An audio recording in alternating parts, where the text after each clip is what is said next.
Chicken pulao ಹೋಗಿ chicken ಇದನ್ನು ಇವಾಗ ಇದಕ್ಕೆ ಟ್ರಾನ್ಸ್ಫರ್ ಮಾಡಿ ಟೇಸ್ಟ್ ನೋಡುವ. ಚೆನ್ನಾಗಿರೋ ಬಿರಿಯಾನಿನ ಅದನ್ನ ಯಾವ ಥರ ಮಾಡಿದೆ ಅಂತ ಜಸ್ಟ್ ಒಂದ್ಸಲ ನೋಡ್ಕೊಂಡು ಬನ್ನಿ. ಒಂದು ಮಿಕ್ಸಿ ಜಾರ್ಗೆ ವಾಶ್ ಮಾಡಿದಂಥ ಒಂದು ಹಿಡಿ ಆಗುವಷ್ಟು ಪುದೀನ ಸೊಪ್ಪು ಸ್ವಲ್ಪ ಜಾಸ್ತಿ ಹಾಕ್ಕೊಂಡ್ರು ಚೆನ್ನಾಗಿರುತ್ತೆ. ಆಮೇಲೆ ಸ್ವಲ್ಪ ಕೊರಿಯಂಡರ್ ಲೀಫ್, ಹಾಗೆ ಒಂದು ಅರ್ಧ ಇಂಚ್ ಆಗುವಷ್ಟು ಶುಂಠಿ, ಒಂದು 4 ಎಸಳಾಗುವಷ್ಟು ಬೆಳ್ಳುಳ್ಳಿ, ಒಂದು 4 ಹಸಿಮೆಣಸು. ಇದಕ್ಕೆ ಚೂರು ನೀರು ಹಾಕ್ಕೊಂಡು ಇದನ್ನು ನುಣ್ಣಗೆ ಗ್ರೈಂಡ್ ಮಾಡ್ಕೊಳ್ತಾ ಇದ್ದೀನಿ. ಆಮೇಲೆ ಗ್ಯಾಸ್ ಮೇಲೆ ಒಂದು ಕುಕ್ಕರ್ ಇಟ್ಟು ಅದಕ್ಕೆ ಸ್ವಲ್ಪ ಕೋಕೋನಟ್ ಆಯಿಲ್ ಹಾಗೆ ಗರಂ ಮಸಾಲ ಐಟಮ್ನೆಲ್ಲ ಆ್ಯಡ್ ಮಾಡ್ಕೊಳ್ತಾ ಇದ್ದೀನಿ. ಆಮೇಲೆ ಅದಕ್ಕೆ ಒಂದು 2 ಆನಿಯನ್ನ ಈ ಥರ ಉದ್ದುಕ್ಕೆ ಹೆಚ್ಚಿ ಹಾಕ್ಕೊಂಡು ಅದನ್ನು ಸ್ವಲ್ಪ ಕಲರ್ ಚೇಂಜ್ ಆಗೋ ತನಕ ಚೆನ್ನಾಗಿ ಫ್ರೈ ಮಾಡ್ಕೊಳ್ಳಿ. ಸ್ವಲ್ಪ ಕಲರ್ ಚೇಂಜ್ ಆದಮೇಲೆ ಅದಕ್ಕೇ ಕಟ್ ಮಾಡಿದಂಥ ಒಂದು ಟೊಮ್ಯಾಟೋನ ಆ್ಯಡ್ ಮಾಡಿಕೊಂಡು ಇದು ಅಷ್ಟೇ ಸ್ವಲ್ಪ ಹಸಿ ವಾಸನೆ ಹೋಗೋ ತನಕ ಮೆತ್ತಗಾಗೋ ತನಕ ಟೊಮ್ಯಾಟೋನ ಚೆನ್ನಾಗಿ ಫ್ರೈ ಮಾಡ್ಕೊಳ್ತಾ ಇರಿ. ನೋಡಿ, ಆಲ್ಮೋಸ್ಟ್ ಇವಾಗ ಟೊಮ್ಯಾಟೊ ಮೆತ್ತಗಾದ್ಮೇಲೆ ಅದಕ್ಕೆ ಗ್ರೈಂಡ್ ಮಾಡಿದಂಥ ಪುದೀನ ಪೇಸ್ಟ್ ಏನಿದೆ ಅದನ್ನು ಆ್ಯಡ್ ಮಾಡಿಕೊಂಡು ಸ್ವಲ್ಪ ಲಿಟಲ್ ವಾಟರ್ನ ಹಾಕ್ಕೊಳ್ತಾ ಇದ್ದೀನಿ. ಈ ಮಸಾಲೆ ಏನಿದೆ ಇದನ್ನು ಸ್ವಲ್ಪ ಒಂದು 2 ನಿಮಿಷ ಚೆನ್ನಾಗಿ ಫ್ರೈ ಮಾಡ್ಕೊಳ್ತಾ ಇರಬೇಕು, ಆವಾಗ ಟೇಸ್ಟ್ ಚೆನ್ನಾಗಿ ಬರುತ್ತೆ. ಆಮೇಲೆ ಅದಕ್ಕೆ 1/4 ಸ್ಪೂನ್ ಆಗುವಷ್ಟು ಅರಿಶಿನ ಪುಡಿ, 1 ಸ್ಪೂನ್ ಆಗುವಷ್ಟು ಗರಂ ಮಸಾಲ, 1 ಸ್ಪೂನ್ ಆಗುವಷ್ಟು ಚಿಲ್ಲಿ ಪೌಡರ್, ಹಾಗೆ ಒಂದು ಅರ್ಧ ಸ್ಪೂನ್ ಆಗುವಷ್ಟು ಧನಿಯಾ ಪುಡಿ, ರುಚಿಗೆ ಉಪ್ಪು ಇಷ್ಟನ್ನು ಹಾಕಿವಾಗ ಮಸಾಲೆ ಏನಿದೆ ಅದನ್ನು ಚೆನ್ನಾಗಿ ಒಂದು 2 ರಿಂದ 3 ನಿಮಿಷ ಫ್ರೈ ಮಾಡ್ಕೊಳ್ತಾ ಇರಿ. ಇದು ಫ್ರೈ ಆದಮೇಲೆ ನಾನು ಚಿಕನ್ನ ಆಲ್ರೆಡಿ ಮ್ಯಾರಿನೇಟ್ ಮಾಡಿದ್ದೆ. ಸ್ವಲ್ಪ ಉಪ್ಪು, ಚಿಲ್ಲಿ ಪೌಡರ್, ಅರಿಶಿನ ಪುಡಿ ಹಾಕಿ ಅದನ್ನ ಮ್ಯಾರಿನೇಟ್ ಮಾಡಿ ಇಟ್ಟಿದ್ದೆ. ಹಾಗೆ ಸ್ವಲ್ಪ ಮೊಸರನ್ನು ಕೂಡ ಆ್ಯಡ್ ಮಾಡಿದ್ದೆ. ಇವಾಗ ನಾನು ಮೊಸರು ಹಾಕ್ಕೊಳ್ತಾ ಇಲ್ಲ. ಚಿಕನ್ನ ಹಾಕಿಬಿಟ್ಟು ಚೆನ್ನಾಗಿ ಮಸಾಲ ಏನಿದೆ ಅದ್ರ ಜೊತೆ ಈ ಥರ ಫ್ರೈ ಮಾಡ್ಕೊಳ್ಳಿ. ಒಂದು 2 ರಿಂದ 3 ನಿಮಿಷ ಈ ಥರ ಫ್ರೈ ಮಾಡ್ಕೊಳ್ಳಿ. ಈಗ ಒಂದು ಲಿಡ್ ಕ್ಲೋಸ್ ಮಾಡಿ ಒಂದು 5 ನಿಮಿಷ ಅದನ್ನ ಬಿಟ್ಟು ನಾನಿಲ್ಲಿ 1 ಕಪ್ ಆಗುವಷ್ಟು ಬಾಸ್ಮತಿ ರೈಸನ್ನು ಒಂದು 15 ಮಿನಿಟ್ಸು ನೀರಲ್ಲಿ ನೆನೆಸಿ ಇಟ್ಟಿದ್ದೆ, ಅದನ್ನ ಆ್ಯಡ್ ಮಾಡ್ಕೊಳ್ತಾ ಇದ್ದೀನಿ. ಈಗ 1 ಕಪ್ ಅಕ್ಕಿಗೆ ನಾನು 2 ಗ್ಲಾಸ್ ಆಗುವಷ್ಟು ನೀರನ್ನು ಹಾಕ್ಕೊಳ್ತಾ ಇದ್ದೀನಿ. ಮೇಲ್ಗಡೆ 1 ಸ್ಪೂನ್ ಆಗುವಷ್ಟು, ದೊಡ್ಡ ಸ್ಪೂನಲ್ಲಿ 1 ಸ್ಪೂನು ತುಪ್ಪನ ಕೂಡ ಆ್ಯಡ್ ಮಾಡ್ಕೊಳ್ತಾ ಇದ್ದೀನಿ.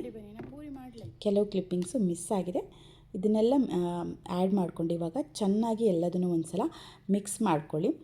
ಸಾಲ್ಟ್ ಏನಾದರೂ ಕಡಿಮೆ ಇದೆ, ಯಾವುದಾದ್ರೂ ಕಡಿಮೆ ಇದೆಯಾ ಅಂತ ಒಂದು ಸಲ ಚೆಕ್ ಮಾಡಿಕೊಂಡು, ಸಾಲ್ಟ್ ಏನಾದರೂ ಇಲ್ಲ ಖಾರ ಏನಾದರೂ ಕಡಿಮೆ ಇದ್ದರೆ ಸ್ವಲ್ಪ ಚಿಲ್ಲಿ ಪೌಡರ್ನ ಆ್ಯಡ್ ಮಾಡ್ಕೋಬೋದು. ಈಗ ಎಲ್ಲದನ್ನು ಒಂದು ಸಲ ಚೆನ್ನಾಗಿ ಮಿಕ್ಸ್ ಮಾಡ್ಕೊಳ್ಳಿ. ಸೊ ಇವಾಗ ಇನ್ನೊಂದು ಸಲ ನಾನು ಸ್ವಲ್ಪ ಸಾಲ್ಟ್ ಹಾಕಿ ಇನ್ನೊಂದು ಸಲ ಸಾಲ್ಟ್ ಸಾಕು ಅಂತ ನೋಡ್ತಾ ಇದ್ದೀನಿ. ಸಾಲ್ಟ್ ಕರೆಕ್ಟಾಗಿತ್ತು. ಇವಾಗ ಲಿಡ್ಡನ್ನು ಕ್ಲೋಸ್ ಮಾಡಿ ಸ್ವಲ್ಪ ಅದನ್ನು ಕುದಿಯೋದಕ್ಕೆ ಬಿಟ್ಬಿಡಿ. ಇವಾಗ ಲಿಡ್ ಕ್ಲೋಸ್ ಮಾಡಿ ಅದಕ್ಕೆ ಕುದಿ ಬಂದಮೇಲೆ ಅದಕ್ಕೇ ಒಂದು ಅರ್ಧ ಲೆಮನ್ನ ಸ್ಕ್ವೀಸ್ ಮಾಡ್ಕೊಳ್ತಾ ಇದ್ದೀನಿ. ಇವಾಗ ಸ್ಕ್ವೀಸ್ ಮಾಡಿಬಿಟ್ಟು ಚೆನ್ನಾಗಿ ಎಲ್ಲದನ್ನು ಒಂದು ಸಲ ಮಿಕ್ಸ್ ಮಾಡಿ ಇವಾಗ ಕುಕ್ಕರ್ ಮುಚ್ಚಳ ಮುಚ್ಚಿ ಕರೆಕ್ಟಾಗಿ ಮೀಡಿಯಮ್ ಉರಿನಲ್ಲೇ 2 ವಿಸಿಲ್ ಬರಬೇಕು. 1 ಗ್ಲಾಸ್ ಅಕ್ಕಿಗೆ 2 ಗ್ಲಾಸ್ ನೀರು ಹಾಕಿದರೆ ಪರ್ಫೆಕ್ಟ್ ಆಗಿರುತ್ತೆ. ನೋಡೋಣ ಏನಾಗುತ್ತೆ ಅಂತ. ಇವಾಗ 2 ವಿಸಿಲ್ ಬಂದಿದೆ. ಅದೇ 2 ವಿಸಿಲ್ ಬರ್ತಾ ಇದೆ. ಇವಾಗ ಕಂಪ್ಲೀಟಾಗಿ ವಿಸಿಲ್ ಹೋಗಿದೆ. ಇವಾಗ ಚೆಕ್ ಮಾಡೋಣ ನಮ್ಮ ಚಿಕನ್ ಪಲಾವ್ ಯಾವ ಸ್ಟೇಜಲ್ಲಿದೆ ಅಂತ ತೋರಿಸ್ತೀನಿ ಬನ್ನಿ.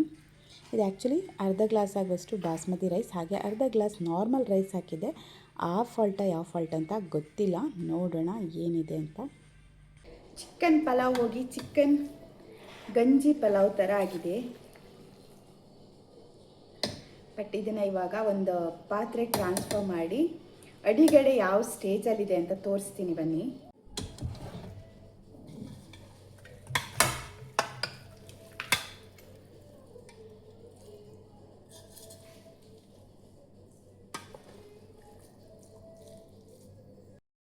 ಇದನ್ನು ಇವಾಗ ಇದಕ್ಕೆ ಟ್ರಾನ್ಸ್ಫರ್ ಮಾಡಿದೆ. ನೋಡಿ, ಸೂಪರಾಗಿದೆ, ನೋಡ್ಲಿಕ್ಕೆ ಮಾತ್ರ ಚೆಂದ ಇದೆ. ಓಕೆ, ಈಗ ನಮ್ಮ ಕುಕ್ಕರ್ ಪರಿಸ್ಥಿತಿ ನೋಡಿ. ಕುಕ್ಕರ್ ಪರಿಸ್ಥಿತಿ ಈ ಥರ ಆಗಿದೆ.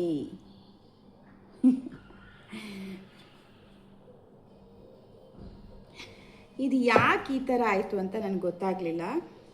ಒಂದು ಸಣ್ಣ ಕನ್ಫ್ಯೂಷನ್ ಇದೆ. ಬಿಕಾಸ್ ಕರೆಕ್ಟ್ ಮೆಷರ್ಮೆಂಟ್ ಎಲ್ಲ ಪಕ್ಕಾ ಇತ್ತು, ಯಾವುದೇ ಒಂದು ಚೂರು ಸಹ ಮಿಸ್ ಇಲ್ಲ. 1 ಗ್ಲಾಸ್ ಅಕ್ಕಿಗೆ 2 ಗ್ಲಾಸ್ ನೀರು ಹಾಕಿ ಮೀಡಿಯಮ್ ಉರಿನಲ್ಲೇ ನಾನು ಆ್ಯಕ್ಚುಲಿ ಯಾವಾಗಲೂ ಅದೇ ಥರ ಮಾಡೋದು.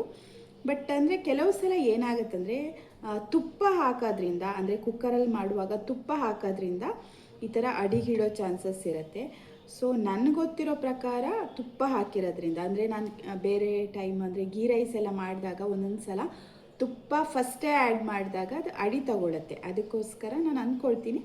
ಬಟ್ ಯಾಕಂತ ನನಗೂ ಕರೆಕ್ಟಾಗಿ ಗೊತ್ತಿಲ್ಲ, ಯಾಕಂದರೆ ಮೆಷರ್ಮೆಂಟ್ ಪಕ್ಕ ಇತ್ತು. ಸೊ ನಿಮಗೇನಾದರೂ ಇದೇ ಥರ ಅಂದರೆ ಎಲ್ಲರಿಗೂ ಒಂದೊಂದು ಸಲ ಈ ಥರ ಆಗೇ ಆಗುತ್ತೆ. ಎಲ್ಲರೂ ಎಕ್ಸ್ಪೀರಿಯನ್ಸ್ ಮಾಡಿರ್ತೀರ. ಬಟ್ ನಿಮಗೆ ಯಾವ ಥರ ಈ ಥರ ಏನಾದರೂ ಆಗಿದರೆ, ಯಾಕೆ ಈ ಥರ ಆಯಿತು, ನಿಮಗೆ ಏನಾದರೂ ಕ್ಲಾರಿಟಿ ಇದ್ದರೆ ನಿಮ್ಮ ಹತ್ರ ಪ್ಲೀಸ್ ಕಮೆಂಟ್ ಬಾಕ್ಸಲ್ಲಿ ಕಮೆಂಟ್ ಮಾಡಿ, ಯಾಕಂದರೆ ಬೇರೆಯವ್ರಿಗೂ ಯೂಸ್ ಆಗುತ್ತಲ್ಲ ಯಾಕೆ ಅಂತ. ಸೊ ಈ ಥರ ಪರಿಸ್ಥಿತಿ ಬಂದಿದೆ, ಅಡಿ ಹಿಡಿದಿದೆ ಫುಲ್ಲು. ಕುಕ್ಕರ್ ತೊಳೆಯೋಕ್ಕೆ ಒಂದು ಅರ್ಧ ದಿವಸ ಬೇಕೀಗ. ಪರಿಸ್ಥಿತಿ ಅದೋ ಗತಿ. ಓಕೆ, ನನ್ನ ಪ್ರಕಾರ ತುಪ್ಪ ಆ್ಯಡ್ ಮಾಡಿರೋದಕ್ಕೋಸ್ಕರ ಅದು ಅಡಿ ಹಿಡಿದಿದೆ, ಬಿಕಾಸ್ ಮೆಷರ್ಮೆಂಟ್ ಎಲ್ಲ ಪಕ್ಕ ಇತ್ತು. ಸೊ ನೋಡೋಣ ಈಗ ಟೇಸ್ಟ್ ಯಾವ ಥರ ಬಂದಿದೆ ಅಂತ ನೋಡಿ ಹೇಳ್ತೀನಿ ನಿಮಗೆ.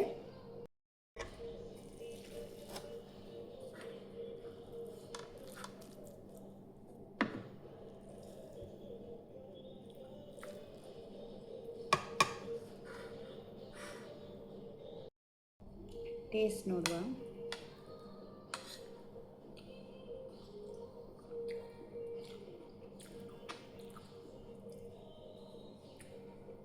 ಟೇಸ್ಟ್ ಅಂತೂ ತುಂಬ ಚೆನ್ನಾಗಿ ಬಂದಿದೆ, ಯಾವುದೇ ಥರ ಮಿಸ್ಟೇಕ್ ಇಲ್ಲ.